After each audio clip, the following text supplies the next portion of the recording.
एक मानपुर नामक गांव प्रसिद्ध था। इस गांव से थोड़ी दूर पहाड़ी पर एक वैद्य हुआ करते थे।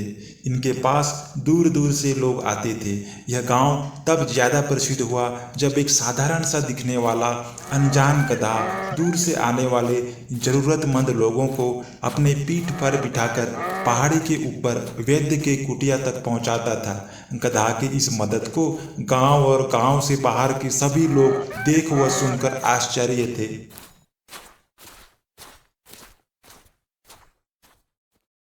सुनिए, लगता है आप बहुत थके हुए हैं। क्या मैं आपको ऊपर वैद्य की कुटिया तक पहुंचा दूं?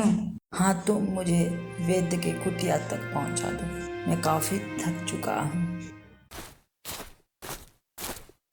और इस तरह यह गधा लोगों को पहाड़ी के ऊपर वैद्य के कुटिया तक पहुंचाता था। यही बात गांव के मुखिया भानु सिंह को मालूम थी। भानु सिंह बहुत ही मतलबी और काम निकालने वाला आदमी था। यह उस गधे से अपने काम निकालने के फिराक में था। मालिक, मालिक, सुना आपने? वह अनजान गधा रोज हमारे गांव के पहाड़ी के ऊपर चढ़ने में लोगों की मदद कर रहा है। अरे भाई, तुम एक ही बात को कितनी बार बताओगे? जाओ कुछ काम करो। अरे कहाँ जा रहे हो फिर? आपने तो कहा जाकर काम करो।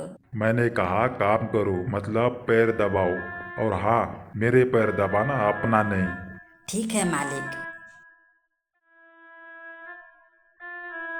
अगले दिन सुबह सुबह सब काम छोड़कर भानु सिंह जग्गा को जोर से पुकारते हुए बुलाता है, क्योंकि वह गधा उसकी आंखों में खटक रहा था।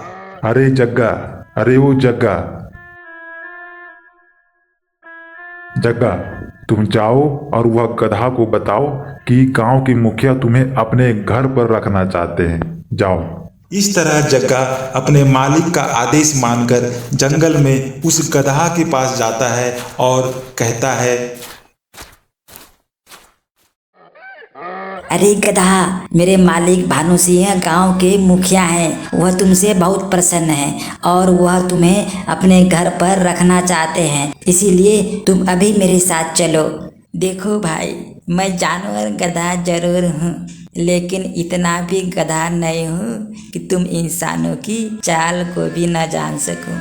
जाओ और तुम्हारे मालिक को कह दो कि गधा अपने कर्म के साथ इंसानों का फर्ज भी निभा रहा है। गधे की इस तरह बात सुनकर धन्नू चुपचाप अपने मालिक के पास चला गया और वह गधे की सारी बातें भानु सिंह को बताया, जिसे सुनकर भानु सिंह गुस्से से लाल हो जाता है। इसके बाद गुस्से से लाल भानु सिंह अपने दोनों नौकरों को लेकर गधा को लाने निकल पड़ा। गधे को देखते हुए भानु सिंह गुस्से से कहता है, अरे वो गधा, तुम एक जानवर हो और मेरे गांव में रहकर मेरे आदेश न मानकर मेरा अपमान किया है। मुखिया जी, मेरे बातों से आपको यदि कष्ट हुआ है तो मैं इसके लिए आपसे माफ़ी मांगता हूँ, लेकिन मैं आपके साथ नहीं चल सकता। मैं इस जगह पर निस्वार्थ भाव से कर्म कर रहा हूँ। गधे ने ऐसा कहकर साथ चलने से मना कर दिया, जिससे भानु सिंह और क्रोधित हो उठा, क्योंकि सभी से काम निकालना इसका आदत था। भानु सिंह ने तुरंत अपने नौकर के साथ गधे को रस्सी से बांधकर अपने घर ले गया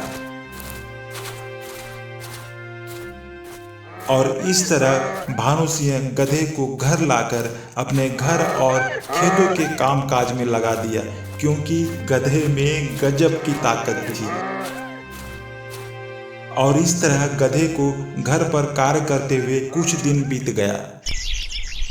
एक दिन जब भानु सिंह के छोटे बेटे का अचानक तबीयत खराब हो गई, जिससे बच्चा दर्द से चिल्ला रहा था, भानु सिंह तुरंत गांव के उसी पहाड़ी पर जाने का विचार किया जहां वही प्रसिद्ध वैद्य रहा करते थे। भानु सिंह ने अपने नौकर को जल्दी जल्दी उस पहाड़ी पर चलने को कहा, लेकिन पहाड़ी बहुत ऊंची थी और यहाँ की मिट्टी फिसलन वाली थी, जिसके कारण इनको पहाड़ी पर चढ़ने में काफ़ी परेशानी हुई। और इस तरह जैसे तैसे पहाड़ी चढ़कर वैद्य के कुटिया में पहुँचे। वैद्य ने बच्चे को देखा और तुरंत उपचार करने के बाद कहा, मुखिया जी, मैंने बच्चे का उपचार तो कर दिया है, लेकिन अब यह कभी चल नहीं पाएगा।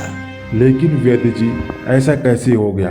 आप तो सबसे बड़े वैद्य हैं। मुखिया जी, बात बड़े वैद्य की नहीं है, बात समय की है। आपने बच्चे को मेरे पास लाने में बहुत ही देर कर दी है। लेकिन वैद्य जी, आपकी इस पहाड़ी के कुटिया तक पहुंचने में बहुत कठिनाई हुई, जिससे देर हो गई। हाँ, मैं जानता हूँ, इसीलिए तो वह गधा इस पहाड़ी पर जरूरतमंद लोगों की चढ़ने में मदद कर रहा था, जिसे आपने अपने घर में बांध कर रखा है। यदि वह गधा आज इस पहाड़ी पर होता तो तुम्हारे बच्चे को भी सही समय पर पहुंचा देता।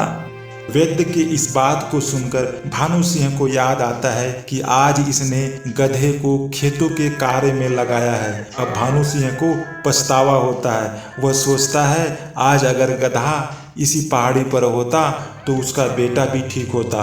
भानु सिंह को समझ आ गया कि उस गधा की असली जगह यह पहाड़ी है और यही उसका अच्छा कर्म है।